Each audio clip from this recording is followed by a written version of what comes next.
She was thrown to the wolves, but the one who found her was their king. The forest breathed ice and darkness.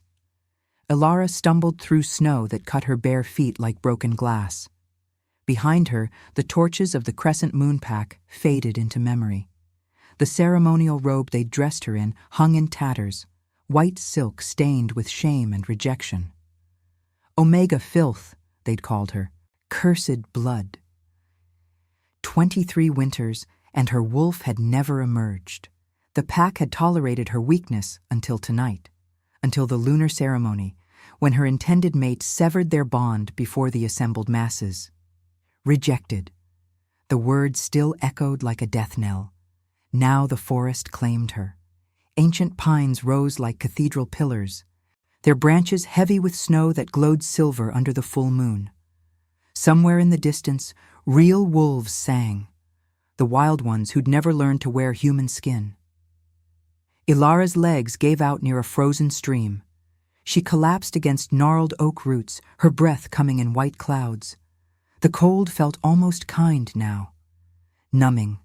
Final. She closed her eyes and waited for the forest to finish what her pack had started. That's when she heard it.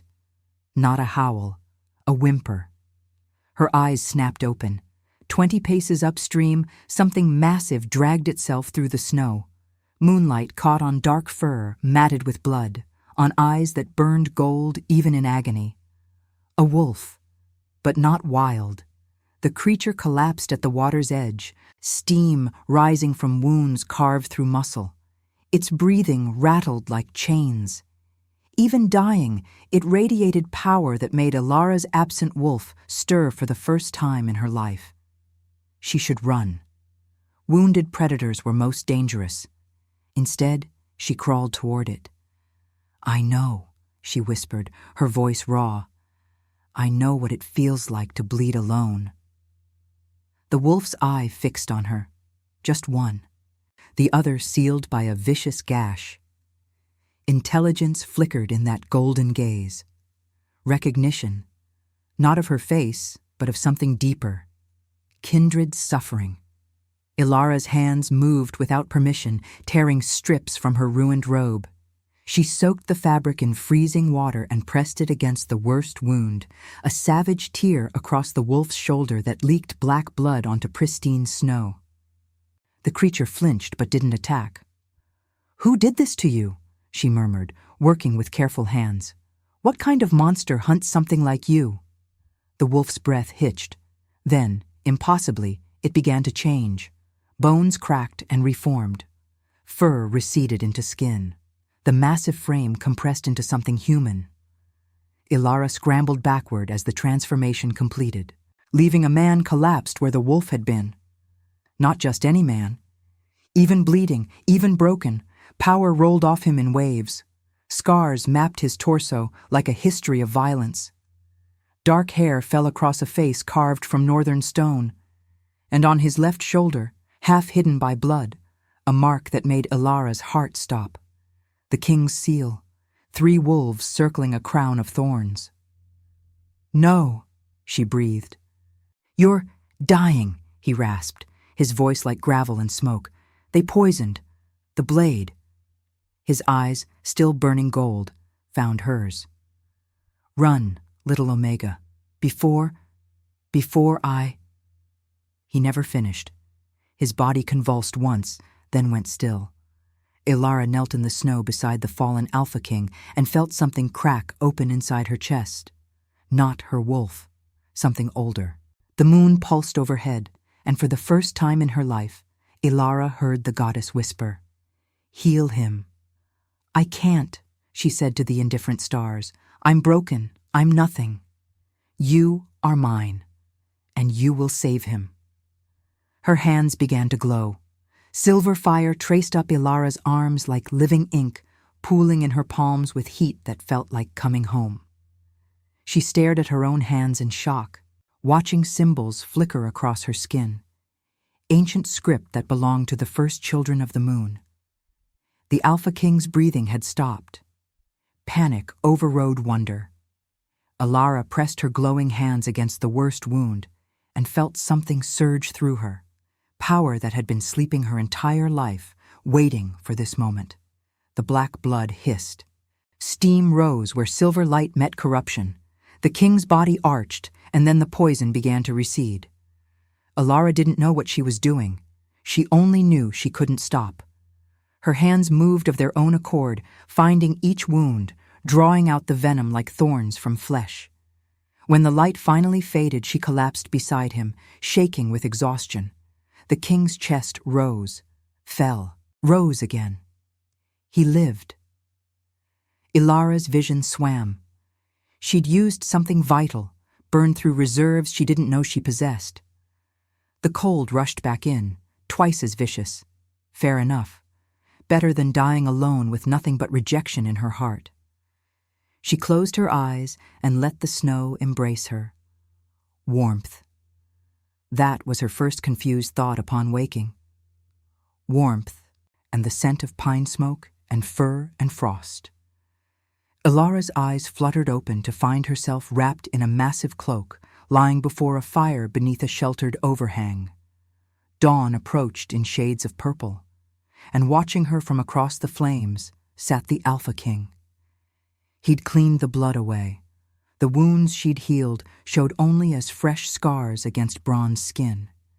He'd dressed in leather and fur, looking every inch the northern sovereign, despite exhaustion, etched around his eyes. Those eyes, still gold, still burning, fixed on her with intensity that made her soul shiver. "You saved my life," he said. His voice carried the weight of mountains. "Why?" Alara pushed herself upright. "You were dying. So were you." She had no answer. Silence stretched between them, broken only by the fire's song. The king leaned forward, firelight carving shadows across his features. "What's your name, Omega?" "Ilara." She hesitated. "Ilara of nowhere. Not anymore." Something flickered in his expression. Understanding. "They cast you out." It wasn't a question. She nodded anyway.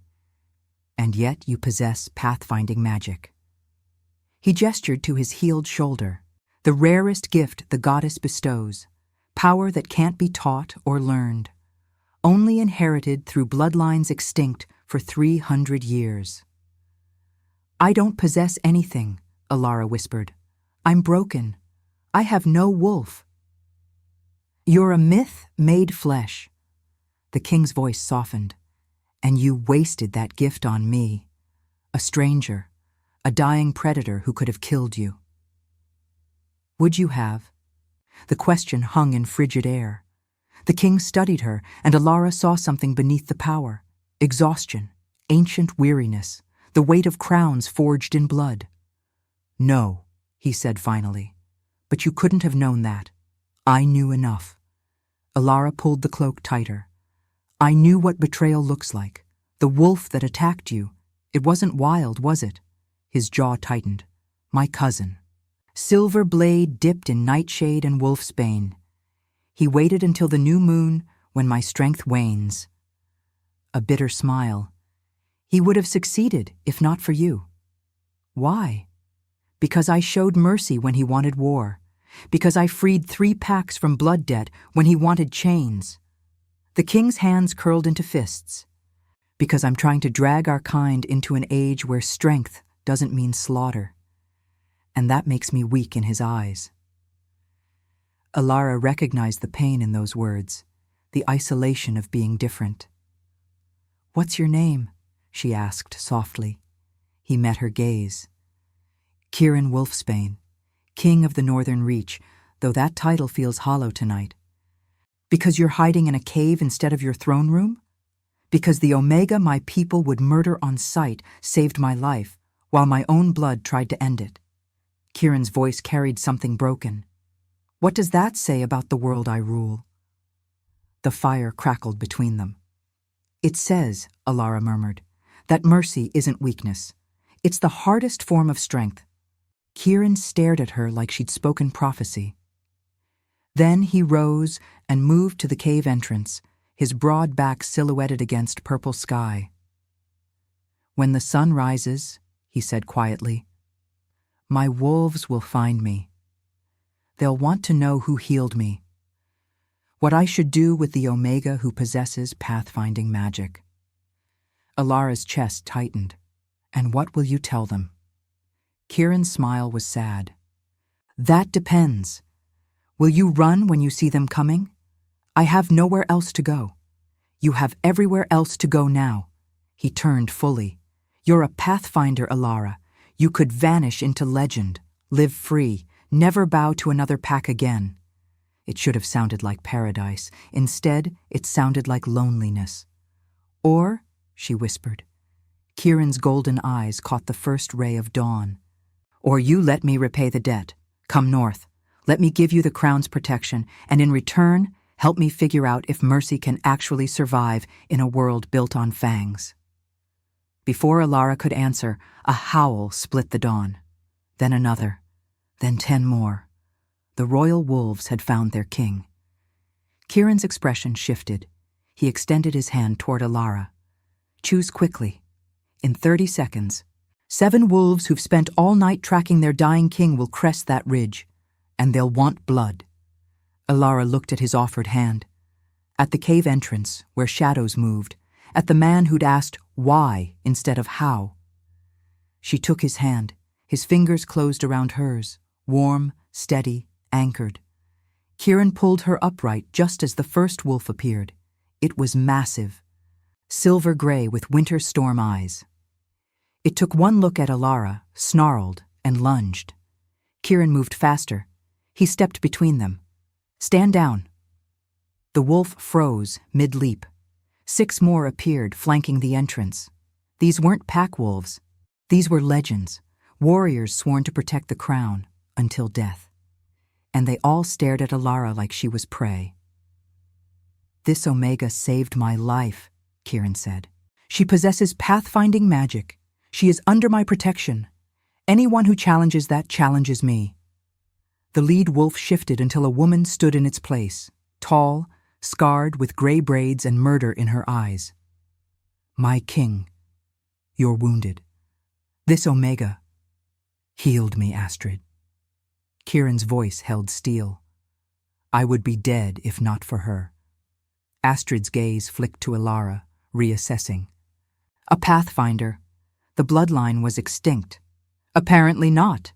Kieran's hand remained on Alara's shoulder. She comes north with us. My cousin made his play. I intend to answer it. The royal wolves bowed as one. The Frost Peak Mountains rose like frozen sentinels against steel sky. Alara had never seen anything so beautiful or terrible. The northern reach stretched below, vast forests, frozen rivers, and perched on the highest peak, a castle carved from stone and ice. The crown's heart, Kieran's home. They'd been traveling for hours, the royal wolves moving at impossible pace. Alara clung to Kieran's fur, her body aching with exhaustion. As they climbed higher, temperature dropped. Wind howled through narrow passes, but wrapped in the Alpha King's fur, Alara felt strangely safe. They approached a bridge of ice spanning a chasm. Beyond it, castle gates loomed, black iron reinforced with silver. Kieran shifted beneath her, condensing back to human. Alara slid from his back as he straightened. The other guards shifted as well, forming protective formation.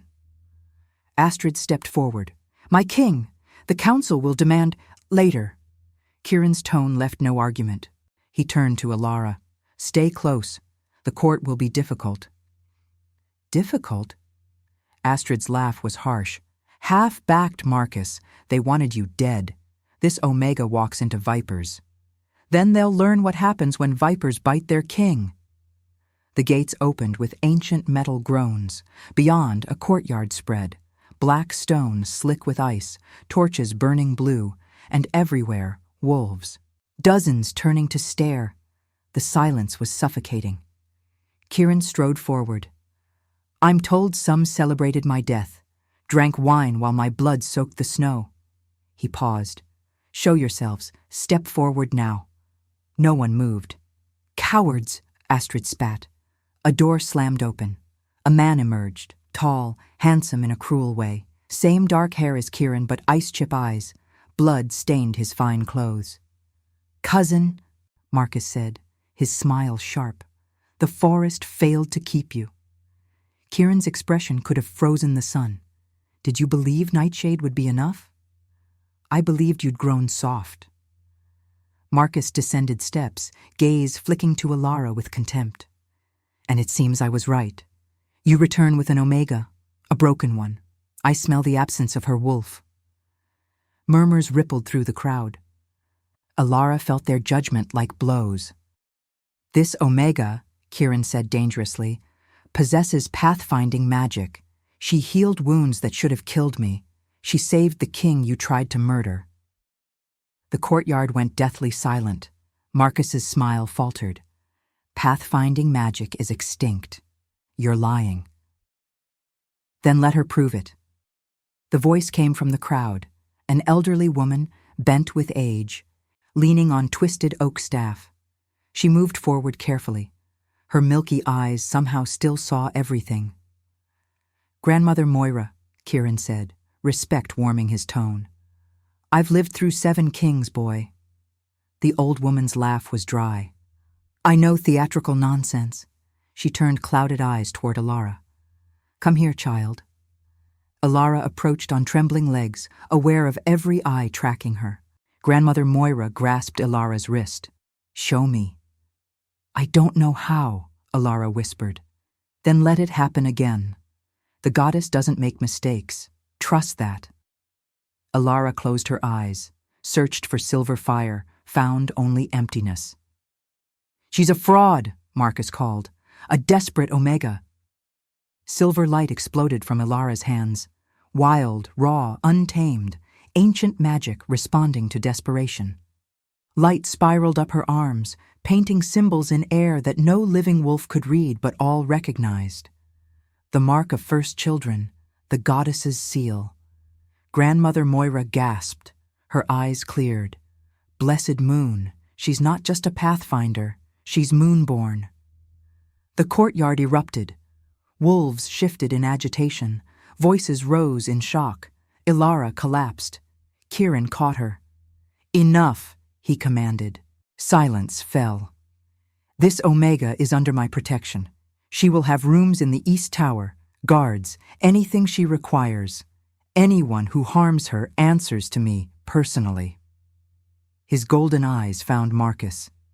"And you're confined to quarters until I decide what justice looks like for attempted regicide." "You can't. I'm the king. I can do anything I want. Be grateful I don't stake you outside for crows." Guards seized Marcus. He fought, snarling, but they dragged him away. The crowd dispersed, shooting glances at Alara, mixing fear with reverence. Grandmother Moira remained. "A moonborn. I never thought I'd see one. The goddess has returned her attention to us." She looked at Kieran. "That means the old wars are coming back. Then we'll face them together." Kieran lifted Alara effortlessly. She should have protested. But exhaustion dragged at her, and his warmth felt like safety. As he carried her across the courtyard, Astrid fell into step. "The council will demand answers.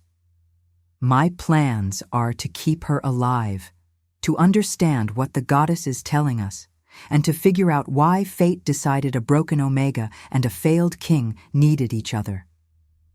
Alara's fingers curled into his shirt. "What if I don't know how to be what you need?" Kieran looked down, his smile sad and gentle. "Then we'll figure it out together. Right now, neither of us knows what we're doing. We're just trying to survive until the next dawn. And now I invite you to leave a trace of your presence in the comments.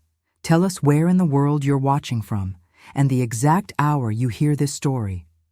We wish to know how far these northern confessions travel, and at what moments of the night they find you." Alara woke to silver light and pine scent. For a moment, she forgot everything. Then memory crashed back, and she bolted upright. The room was empty. Kieran's chair sat vacant, though the furs still held warmth. Dawn light streamed through frosted windows. A note rested on the bedside table. Council meeting. Astrid is outside your door. Don't leave without her. Trust no one else. K. Trust no one else. How long since anyone thought she was worth protecting? A knock sounded. My lady, are you awake? Not Astrid's voice, younger, uncertain. Ilara opened the door a crack. A girl stood there, maybe 16, with auburn hair and nervous eyes. She wore simple gray servant's dress. Behind her, Astrid leaned against the far wall, watching. I'm Maren, the girl said quickly. I've been assigned to attend you. I brought fresh clothes, and there's a bath, and… She stopped, realizing she was babbling. I'm sorry. I've never attended a moonborn before. I've never been attended before, Ilara admitted. We can figure it out together. Maren's smile was shy but genuine. She ushered Ilara inside, where indeed a massive copper tub steamed before the fire. Clean clothes lay across the bed, fine wool and leather in cream and silver, embroidered with crescent moons. The king's order, Maren explained. He said you deserve honor. Ilara's chest tightened. She wasn't used to honor. The bath helped. Hot water soothed strained muscles. Maren kept up nervous chatter about the castle, the court's reaction, how Grandmother Moira had declared her touched by the goddess. They say you made light come from your hands, Maren whispered. Is it true? I don't know what I did. It just happened. My mother told stories about Moonborn. She said they were the goddess's chosen, that they appeared before great change. Before Ilara could respond, the door flew open. Astrid strode in, expression grim. The council wants to see you. Now. Ilara's stomach dropped. What about Kieran? The king is already there, fighting for your life, most likely. Astrid's eyes softened fractionally. Half the council wants you executed. The other half wants to lock you in the tower and study you. Only His Majesty stands between you and either fate. Then we shouldn't keep them waiting. Ilara followed Astrid through corridors of black stone and ice, past guards who stared with hostility, past courtiers who whispered behind jeweled hands. The council chamber's doors were carved with hunts and battles. Astrid pushed them open without ceremony. Inside, 12 wolves sat around a table of polished obsidian. Kieran stood at the head, still in travel-stained leather, looking every inch the warrior king. His gaze found Ilara immediately, and something in his expression eased. The council turned as one. Their scrutiny felt like teeth. The Moonborn arrives, said a man with silver-streaked beard. How convenient. Councillor Theron, Kieran's voice carried warning. You'll address her with respect. Respect? Theron's laugh was ugly. You bring an Omega with no wolf and expect us to believe she's blessed? I don't expect you to believe anything. I'm informing you of reality. Kieran's tone could have frozen blood. This woman saved my life using pathfinding magic. Grandmother Moira confirmed her gift. The matter is settled. Nothing is settled. A woman slammed her palm on the table. Marcus had support. Real support. Wolves who believe your mercy makes us weak. And now you return with this Omega under protection, housed like a queen? Choose your next word carefully, Kieran said softly. The woman's jaw clenched. She's a threat. She's a miracle. Grandmother Moira's voice cut through tension. The goddess hasn't sent a moonborn in 300 years, not since the breaking. Exactly, Theron said. Moonborn appeared before catastrophe. Or the goddess is giving us another chance. Kieran's voice rose. Could mean she's offering guidance.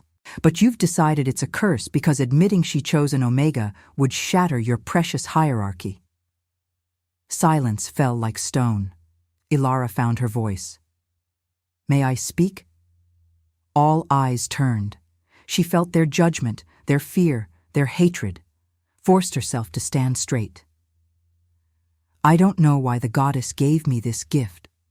All I know is that when I found the king dying, magic woke because I chose to help instead of run. Maybe that's the message. Maybe she's tired of watching us choose cruelty over compassion. Compassion doesn't win wars, the woman snapped. No, but it might prevent them. Alara met her gaze. How many wolves died because we'd rather fight than forgive? Maybe the goddess is asking if we're strong enough to try something different. Pretty words, but you're an omega without a wolf. You have no place here. She has every place I give her.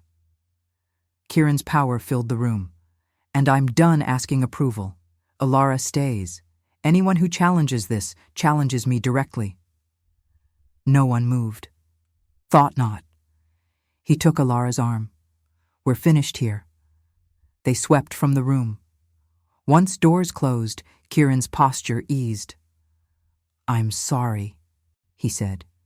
That was exactly what I expected. Alara managed a weak smile. They're afraid. You shouldn't have to defend your existence.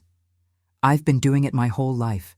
At least now I have someone defending me too. Kieran stopped walking. Is that what you think, that I'm just repaying a debt? Isn't it?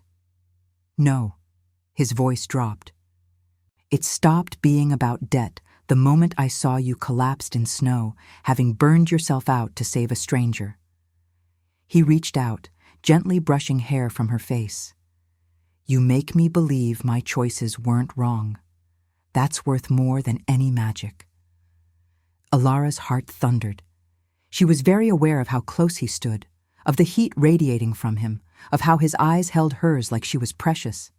Your Majesty, Astrid's voice was neutral. We should move. Kieran stepped back, but his hand found Alara's, threading their fingers with surprising gentleness. Walk with me. There's something I want to show you.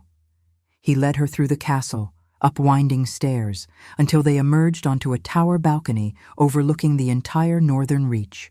The view stole Alara's breath, mountains marching to horizons, forests dark as midnight, and far below, a frozen lake reflecting sky like polished silver. This is my kingdom, Kieran said quietly. Thousands of wolves. My grandfather ruled with iron and fear. My father tried to soften that and was called weak. They killed him in a challenge. He turned to face her. I swore I'd be different, that I'd find a way to lead without drowning in blood. But every step toward mercy is seen as weakness. And then your cousin tried to kill you for it. Yes. His smile was bitter. Marcus wants the old ways. Strength through dominance. Simple, brutal, effective. His eyes met hers. He would have killed you on sight. Alara shivered. Why didn't you? Because the moment I looked into your eyes, I saw strength he'll never comprehend. The strength it takes to show kindness when the world has shown you none. Kieran's voice roughened. You're what I'm fighting for. Proof that worth isn't measured in fangs and claws. That's a lot of weight to put on a broken omega. You're not broken. His hands framed her face with heartbreaking gentleness. You're exactly what you're meant to be. The world just needs to catch up. Alara leaned into his touch. What if I fail? What if the magic doesn't come back? Then you'll still be the woman who chose mercy, and that's enough. The words cracked something open inside her. Tears slipped free. Kieran wiped them away with his thumbs. I don't know how to be what you need, she whispered. I don't need you to be anything except yourself. You're not here to serve. You're here because fate decided we belong in each other's lives. For a heartbeat, she thought he might kiss her. Wanted him to. But Kieran pulled back with visible effort. It's too soon. Too fast. You've been through too much. I won't. What if I want you to? The words escaped before Alara could stop them. Kieran's eyes flared gold. She watched him fight for control. Alara. Her name was prayer and warning. Don't offer something you can't take back. I'm offering honesty. She stepped closer. I spent 23 years being told I was worthless. You're the first person who made me feel like maybe they were wrong. Kieran's hands settled on her waist. They were wrong. Utterly, completely wrong. Then prove it. His control shattered. Kieran kissed her like she was oxygen and he'd been drowning. Like she was starlight and he'd lived in darkness too long. His hands tangled in her hair, and Alara melted into him with a sound half gasp, half surrender. When they broke apart, both breathing hard, Kieran rested his forehead against hers. "I shouldn't have done that. I'm glad you did." He laughed, startled and genuine. "You're going to destroy me, Pathfinder."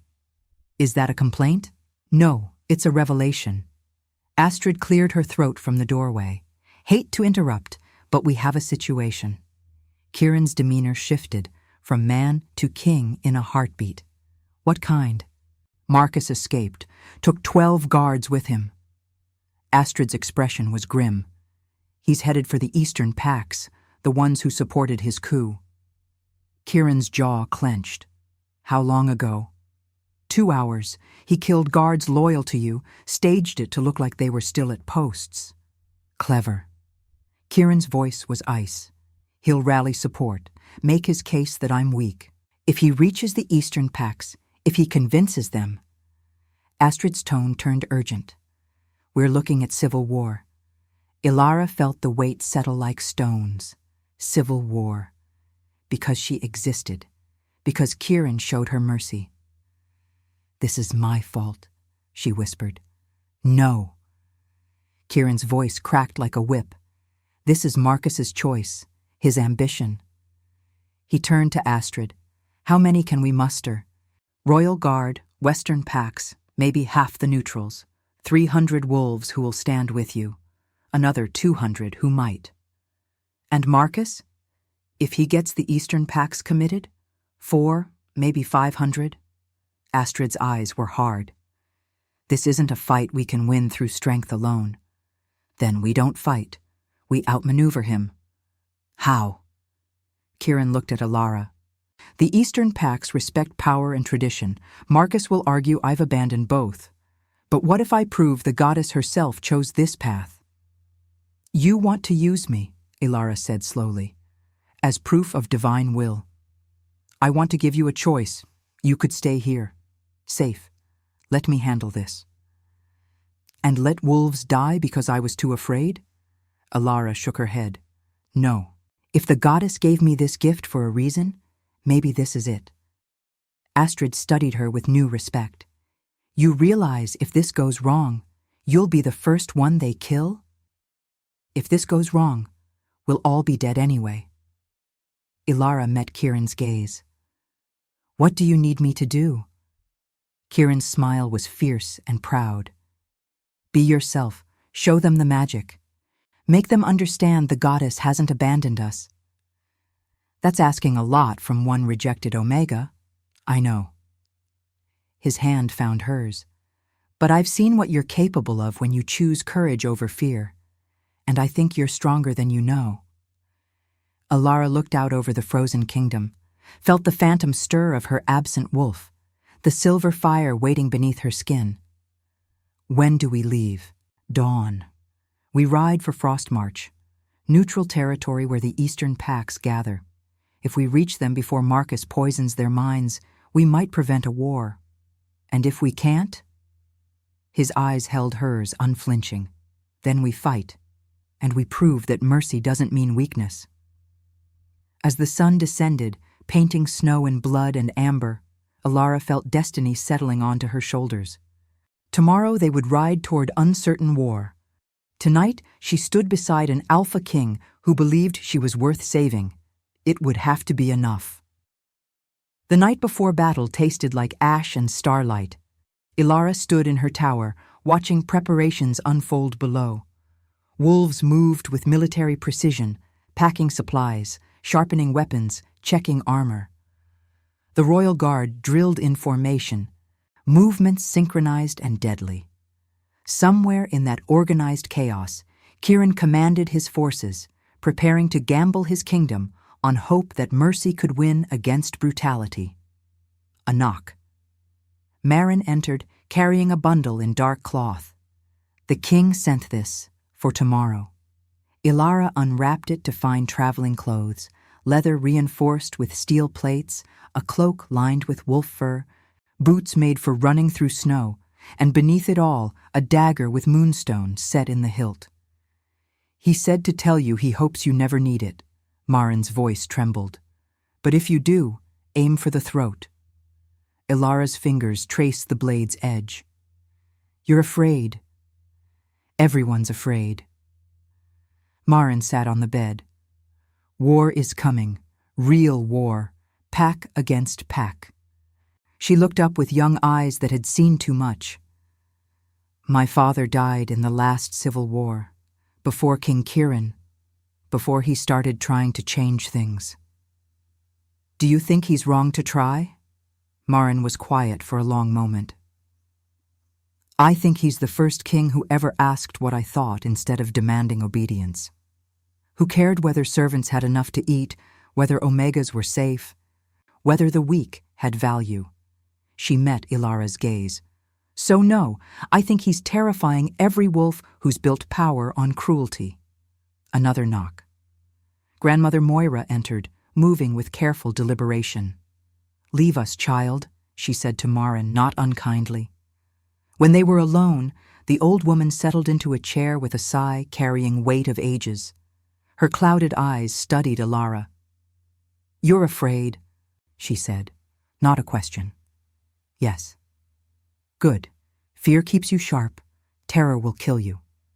Moira's gnarled fingers drummed on her staff. "So listen carefully, Moonborn. I'm going to tell you what the goddess showed me last night." Ilara's breath caught. "The goddess speaks to you?" "She speaks to all of us. Most are too busy howling to listen." Moira's smile was sad. "Last night she showed me fire and snow, showed me a choice that will reshape our kind, showed me you, standing at a crossroads while wolves tear themselves apart." "What choice?" "That's the thing about divine visions. They show the moment, not the answer. The goddess offers guidance, not commands." Moira leaned forward. "Tomorrow you'll have to decide whether to save one life or many. Whether to heal the wound in front of you or the sickness in our kind's soul. Choose carefully, because the path you take will echo for generations." Ilara's hands trembled. "I don't know how to make that choice." "None of us do. We just make it anyway." Moira rose, leaning on her staff. "One more thing. The magic you carry, it's not just healing. Pathfinding means finding paths where others see walls. When the moment comes, trust your instinct. It knows the way." She moved toward the door, then paused. "The king cares for you, deeply. I saw it in the council chamber." Moira's expression softened. "But love isn't enough to win wars. When you have to choose between his life and his dream, choose wisely." She left, taking the weight of prophecy with her. Ilara stood alone, holding the dagger Kirin had sent, feeling walls close in. Tomorrow she would ride toward wolves who wanted her dead, would stand before packs who saw her as abomination. The moon rose outside her window, full and silver and relentless. Footsteps in the corridor. She knew them before the door opened, recognized the cadence, the weight. Kirin entered without knocking. He'd cleaned up, wore formal leathers now, dark and severe, with the crown's seal embroidered in silver over his heart. But exhaustion lined his features. "Can't sleep either?" she asked. "Every time I close my eyes, I see the battlefield." He crossed to the window. "See you caught in the middle of my war. It's not just your war anymore. The moment the goddess gave me this magic, it became mine too." Kirin's jaw clenched. "You could still leave. I could have Astrid take you west, keep you safe." "And abandon you? And give you a chance at the life you deserve. If tomorrow goes wrong, if Marcus's forces outnumber us, you'll be his first target. Then we better make sure tomorrow goes right. You don't understand. Civil war isn't glorious. It's wolves you've broken bread with, tearing out each other's throats." His voice roughened. "I don't want that blood on your hands." "What about the blood on yours?" Alara stepped closer. You're carrying the weight of every life tomorrow. Who's protecting you? I'm the king. It's my burden. And I'm the moonborn. Maybe it's mine too. Kieran's control cracked. He pulled her against him, fierce and desperate, burying his face in her hair. I can't lose you, not when I just found you. Alara's arms wrapped around him, feeling the tremor running through his powerful frame. Then don't lose me. We stand together tomorrow. He pulled back just enough to see her face. You're either the bravest person I've ever met or the most foolish. Can't I be both? His laugh was broken and beautiful. Then his expression shifted, hunger and hesitation warring. Alara, if tomorrow goes wrong. She kissed him. Not desperate this time. Deliberate, a choice made with full awareness. Kieran responded with a sound half growl, half surrender. Stay tonight, Alara whispered against his lips. I don't want to face tomorrow alone. I shouldn't. It's not proper. I'm asking because tomorrow we might die.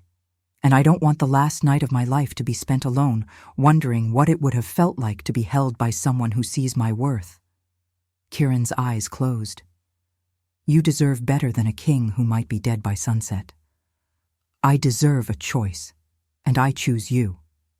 His last resistance crumbled. He kissed her like the world was ending, which it might be. What followed was both tender and desperate. Two souls seeking comfort before dawn brought war. When they finally lay tangled beneath furs, fire burning low, Kieran's fingers traced idle patterns on her shoulder. Whatever happens tomorrow, he said quietly, I want you to know something. You're not broken. You never were. Alara turned to face him, memorizing the sharp angles of his face in firelight. What if the magic doesn't work? Then I'll love you anyway. Not for what you can do, for who you are. You can't love me. We've known each other 3 days. I know. His smile was crooked. Doesn't make it less true. Alara's chest tightened. She wanted to say it back, but the words stuck in her throat. Kieran seemed to understand. He pulled her closer. Sleep, Pathfinder. Tomorrow we change the world or die trying. Outside, the moon reached its apex, and in shadows between sleep and waking, the goddess whispered, The choice is coming. Be ready. Subscribe if you believe mercy can crown even the fallen. Dawn broke like a blade across the frozen kingdom. Alara woke to find Kieran already dressed, standing at the window, back rigid. The Alpha King had returned, all vulnerability buried beneath tactical focus. It's time, he said without turning. The courtyard seethed with controlled chaos. 300 wolves in various states of armament, royal guards' silver armor gleaming. Astrid barked orders, horses stamped, breath misting. Alara dressed in the leather and steel Kieran had sent, strapping the moonstone dagger to her thigh. Her reflection showed a stranger, not the broken Omega, but something harder. Forged. Marin helped with final buckles, hands shaking. Come back, she whispered. I'll try. In the courtyard, Kieran addressed his forces. Today we ride not for conquest, but for peace. To prevent a war, not start one. Marcus will paint me as weak, as a king who's betrayed traditions by protecting an Omega. His eyes found Alara. I say our traditions needed betraying, that a world where worth is measured only in fangs and claws is not worth preserving. Murmurs rippled through assembled wolves. The goddess sent us a moonborn, Kieran continued, the first in 3 centuries. She chose an Omega without a wolf to carry pathfinding magic. Ask yourselves why. Ask why she'd pick someone every pack would dismiss. He paused, letting the question settle. Because she's teaching us we've been looking for strength in all the wrong places, that the future of our kind doesn't lie in dominance and blood, but in mercy and evolution. His voice rose. So we ride to Frostmarch. We face the eastern packs, and we prove that a new way is possible. A howl rose from the back ranks, then another. Within seconds, 300 wolves sang their agreement, a sound that shook the mountain. They rode hard, covering ground at impossible pace. The landscape blurred, forests giving way to plains, plains to foothills, foothills to the Frostmarch territories where neutral ground had been sacred for 1,000 years. Elara rode beside Kieran, hyper-aware of the royal guard surrounding them. Astrid ranged ahead, scouting. "Tell me about Frostmarch," Elara said. "Neutral ground established after the breaking," Kieran explained. "When civil war nearly destroyed our kind, survivors agreed. One place where pack rivalries didn't matter, where disputes could be settled through words." His jaw clenched. Marcus is violating 3 centuries of tradition by bringing armed forces. But if I don't match him, I look weak. And if you do, then we're one wrong word away from the bloodbath I'm trying to prevent.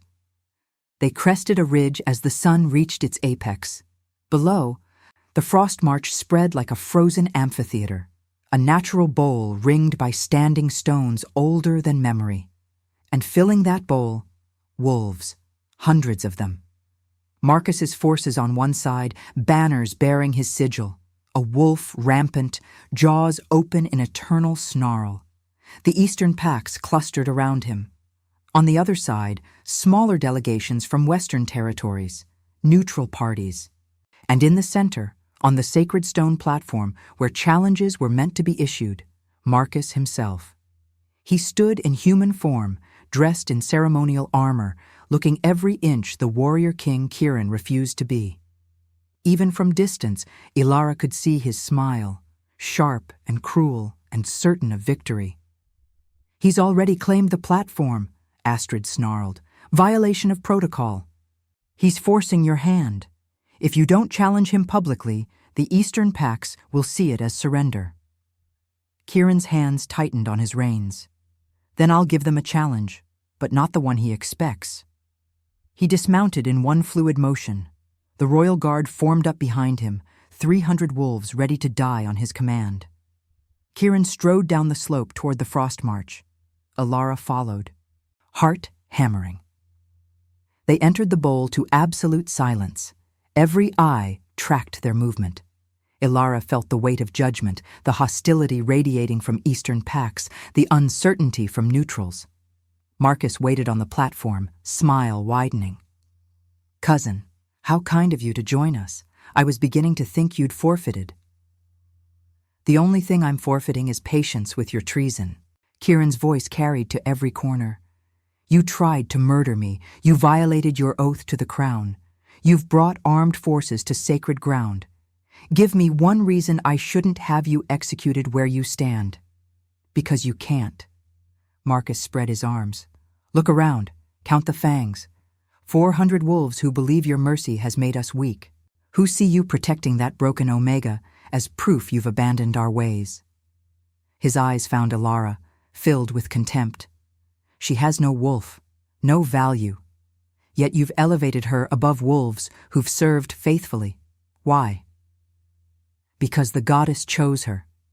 Marcus's laugh was ugly. "The goddess? You're hiding behind divine mandate? How convenient. How weak." "Then let her prove it." Kieran turned to address the assembled packs. "The Eastern Territories doubt my judgment. Fair enough. So I propose a test."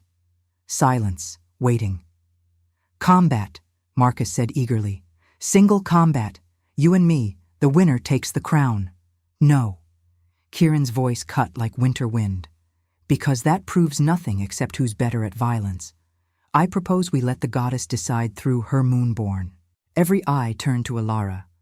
"She claims to possess pathfinding magic," Kieran continued. "Magic that hasn't existed for 300 years. Magic that can only be granted by divine will. So let her prove it, here, now, in front of every pack. If she succeeds, you accept that the goddess has chosen a new path. If she fails, I'll abdicate, peacefully." "Your Majesty?" Astrid's protest was immediate.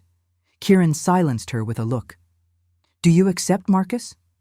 His cousin's eyes gleamed. "What proof would satisfy the Eastern Pacts?"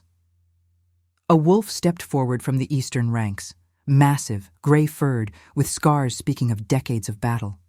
He shifted. An elder, face weathered as stone. "I am Elder Ronan of the Ironwood Pack," he rumbled.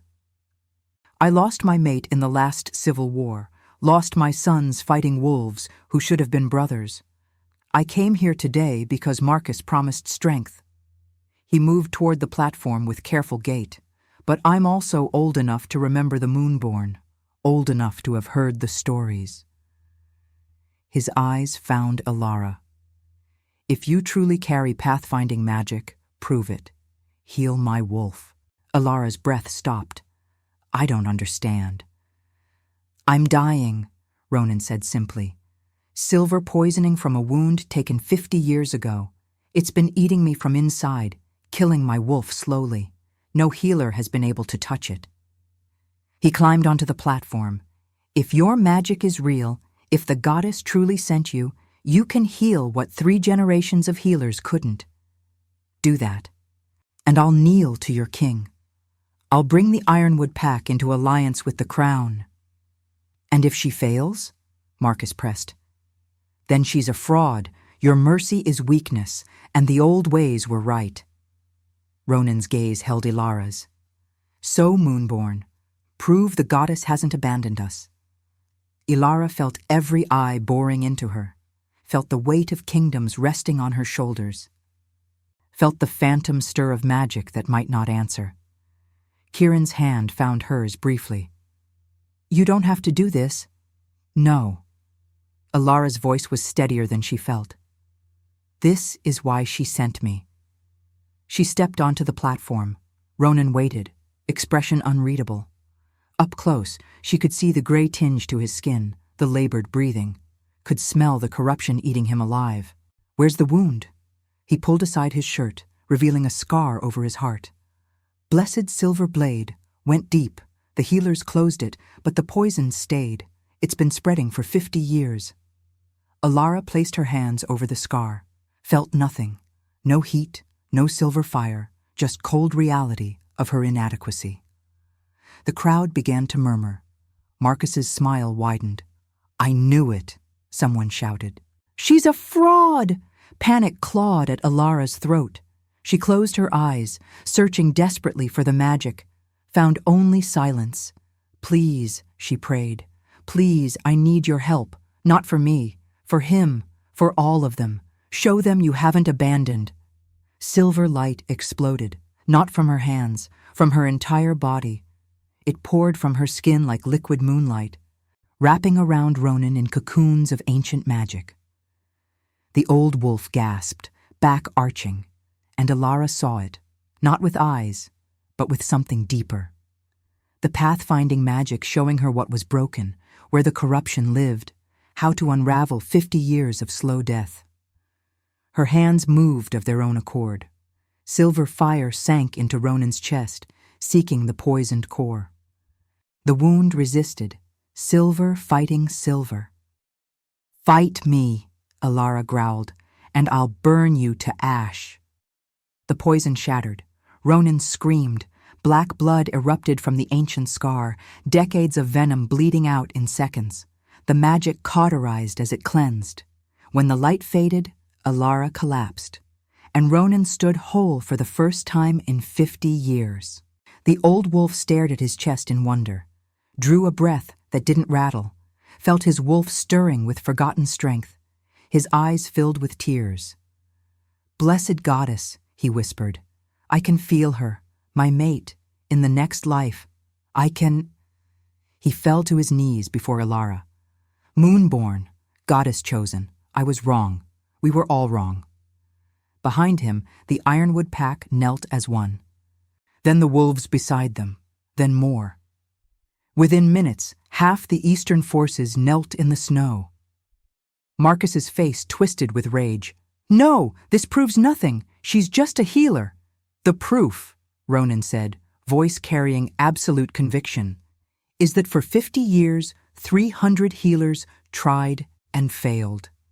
And this Omega without a wolf succeeded in minutes.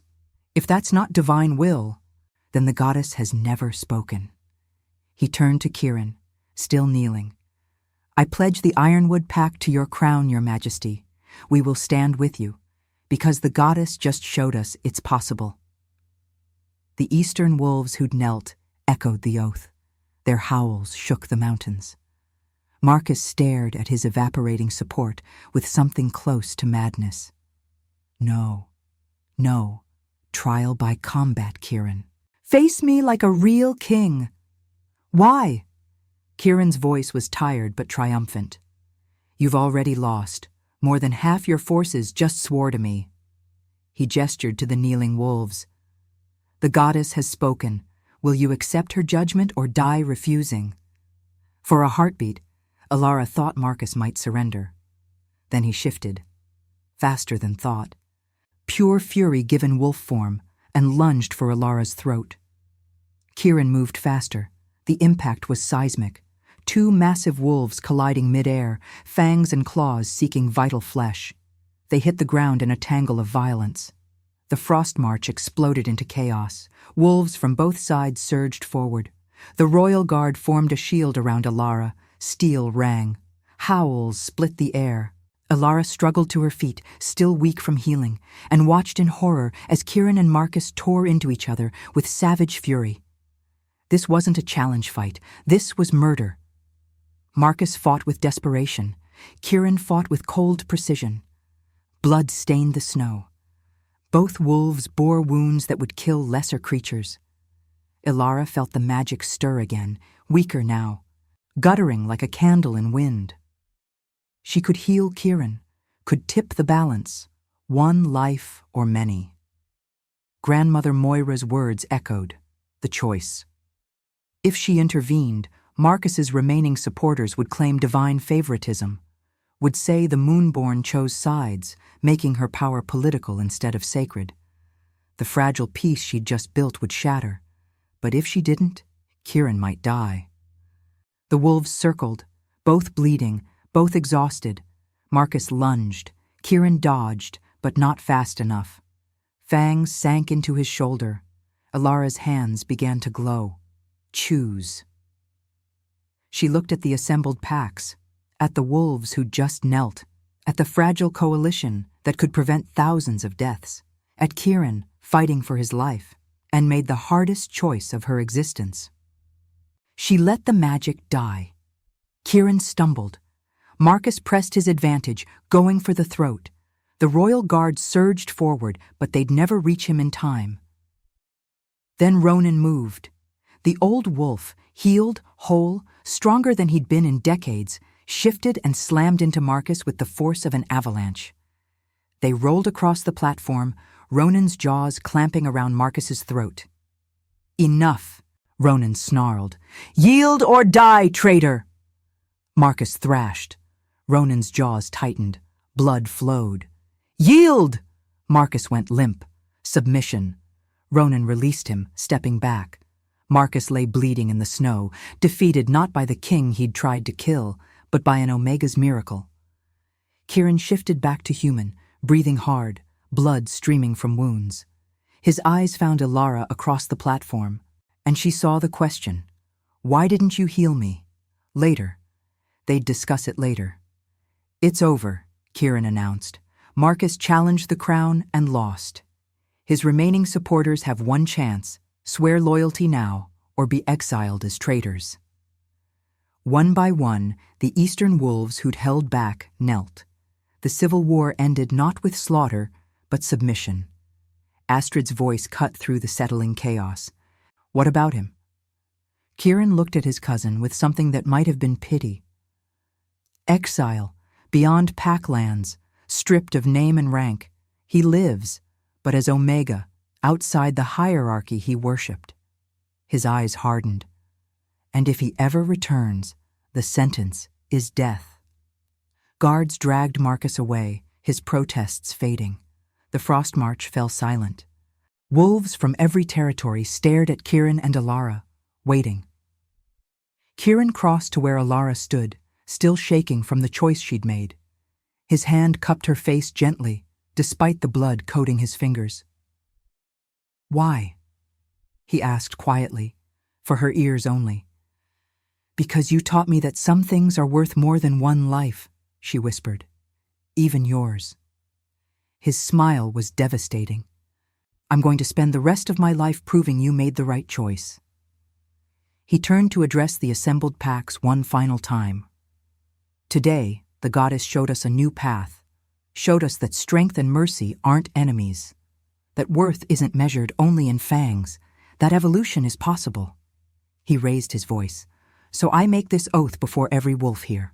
I will build a kingdom where omegas are valued, where broken things can still be beautiful, where we judge each other by our choices, not our bloodlines. Who stands with me?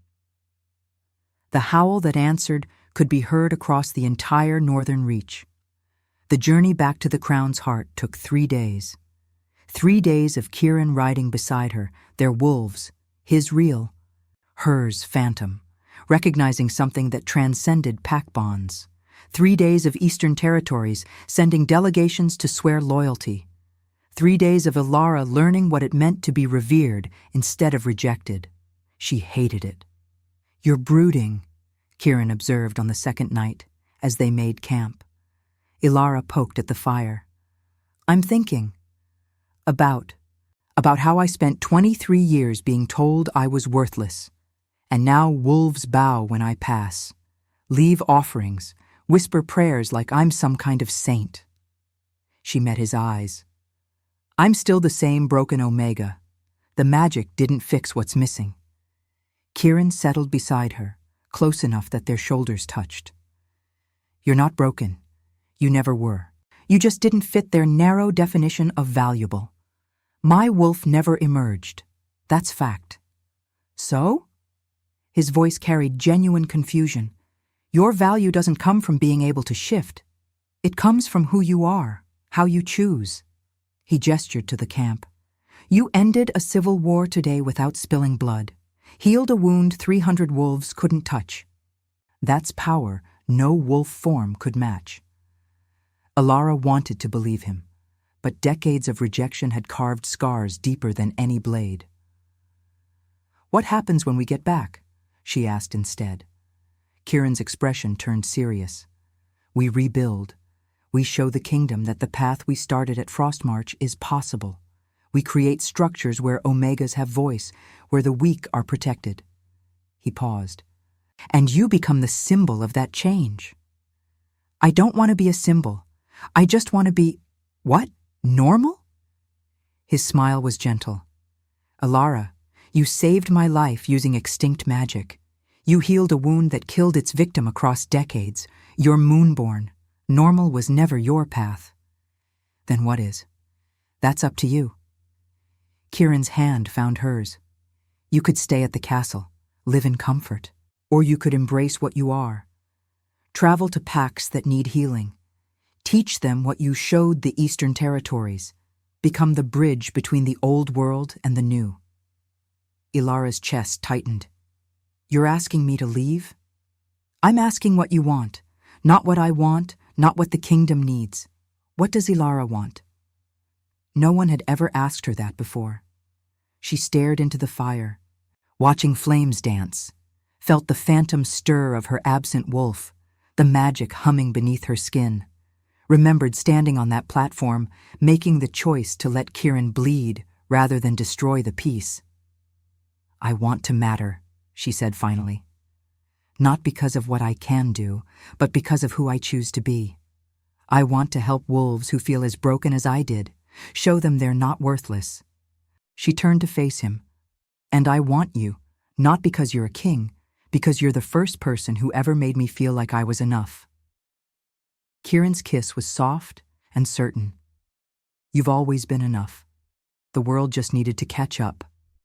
That night, wrapped in furs beside the fire, Ilara felt something shift inside her.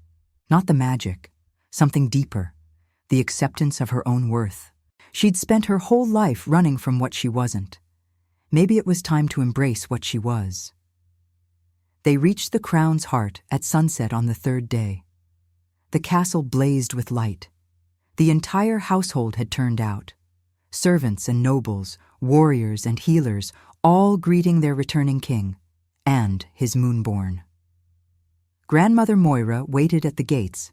She smiled as Alara dismounted. "The goddess is pleased," she said simply. "You chose wisely." It didn't feel wise. It felt like letting him die. The hardest choices never feel wise in the moment, only in retrospect. Moira's hand patted Alara's arm. "You've earned rest, child, but not for long. The work is just beginning." She was right. The next weeks blurred into organized chaos. Delegations from packs across the northern reach arrived daily. Kieran established new laws, protections for omegas, redistribution of resources, systems to ensure strength wasn't the only path to status. And Alara became the face of the new order. She traveled with Astrid and a small guard to packs that had supported Marcus, demonstrating pathfinding magic, healing old wounds both physical and spiritual, showed wolves who'd built their identity on dominance that compassion could be strength. It was exhausting, exhilarating, terrifying. But for the first time in her life, Alara felt like she had purpose. Marin became her constant companion. The young servant transformed into friend and assistant. Together they visited omegas in outer territories, refugees from packs that still clung to the old ways. "You give them hope," Marin said one night. "They see you and think maybe their lives can be different." "They always mattered," Alara said. "They just needed someone to tell them." "No," Marin's voice was firm. "They needed someone to show them. You live it. That's what changes minds." 2 months after Frostmarch, Kieran summoned a grand council, every major pack, every territory, united to ratify the new laws. The night before the council, he found Alara in her tower. "Nervous?" he asked. "Terrified. Half those wolves still think I'm an abomination." "Let them." Kieran's arm slid around her waist. "Their opinion doesn't define you." Alara leaned into his warmth. "When this is over, when the laws are ratified and the kingdom is stable, what happens to us? What do you want to happen?" There was that question again. "I want to keep traveling, keep showing wolves there's another way." She turned to face him.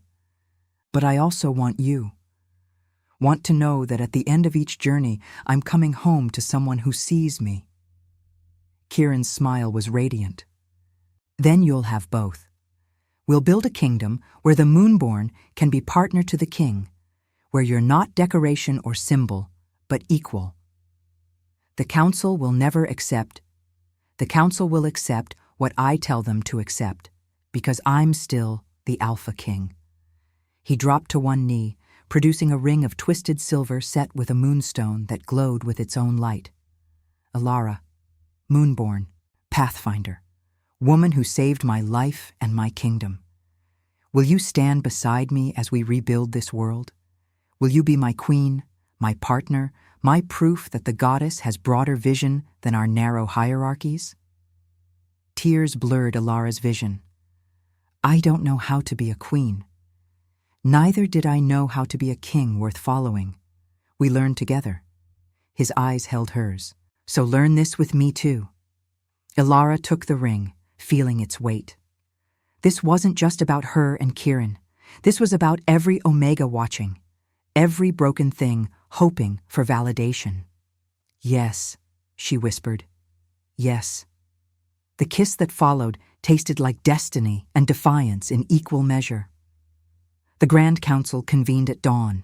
Every major pack sent representatives. The council chamber could barely contain them. Tension thrummed like a living thing. Kieran stood at the head of the obsidian table, Alara beside him wearing the silver and moonstone ring for all to see. "Today we ratify laws that will reshape our kind," he began. "Laws protecting Omegas, ensuring the weak have voice, creating paths to status beyond violence." His gaze swept the room. "Some of you oppose this, believe the old ways were better. I understand. Change is terrifying." He paused. "But I've seen what the old ways create. Seen wolves of value cast aside because they didn't fit arbitrary standards. Seen potential wasted because we worshipped strength over wisdom." His voice hardened. The goddess sent us a moonborn to wake us up, to show us we'd lost our way, so we can cling to the past and slowly die, or we can evolve and survive. Choose. One by one, the pack representatives voted. Some enthusiastically, some reluctantly. A few abstained entirely, but in the end, the new laws passed, and Kirin announced his engagement to the moonborn Omega. That night, the castle celebrated. Music and feasting. Wolves in both forms, mingling in ways that would have been unthinkable a season ago. Alara stood on a balcony overlooking the festivities. Astrid joined her, 2 glasses of wine in hand. "Never thought I'd see the day," the warrior said, offering 1 glass. "Which day? The celebration or the Omega becoming queen?" "Both." Astrid's smile was rare but genuine. "You're good for him. Good for all of us. You reminded us what we're supposed to be protecting." "I'm just trying not to mess this up." "You won't, because you care more about doing what's right than looking strong.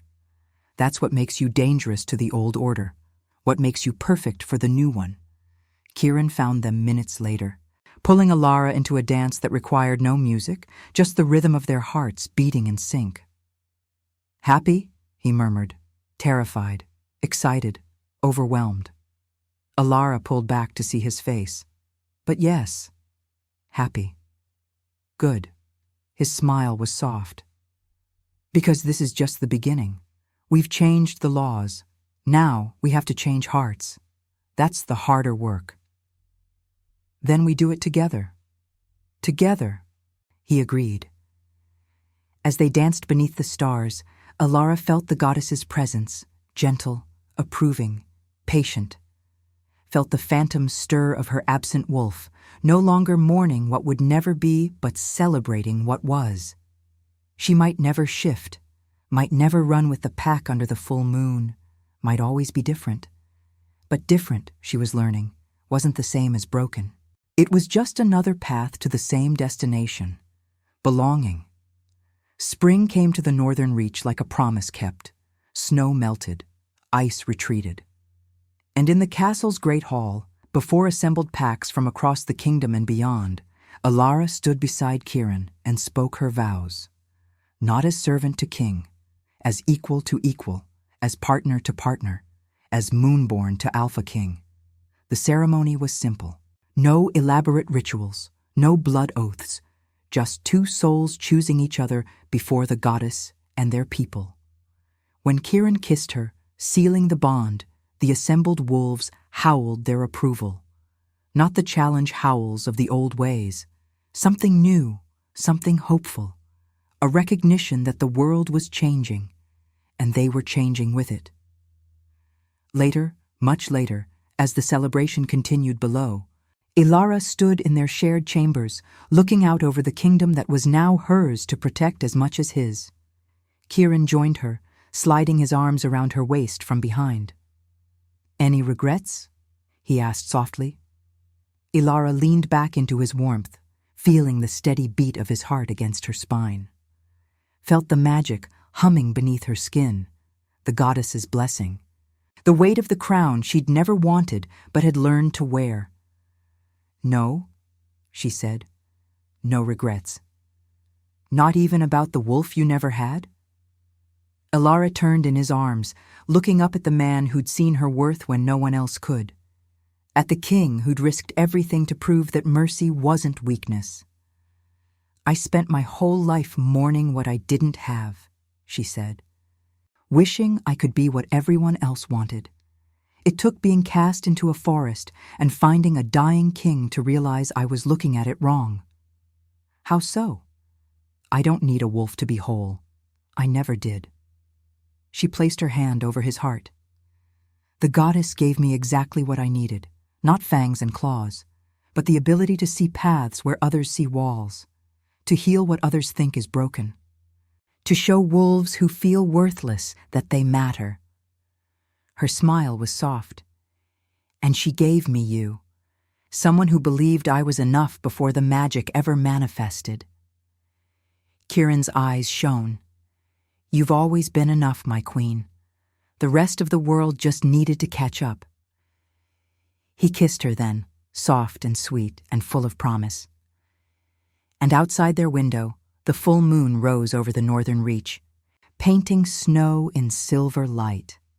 The goddess watched her children, the broken Omega who'd learned she was whole, the merciful king who dared to dream of a better world, and smiled. They had chosen the harder path, the one that required courage over strength, compassion over dominance, love over fear, and in choosing it, they had saved not just themselves, but their entire kind. The old wars were over, the old ways were dying, and in their place, something new was being born, something worth fighting for, something worth believing in, the future. If your heart beat alongside ours, like, comment, and subscribe, because every soul that joins our moon keeps the flame of redemption alive.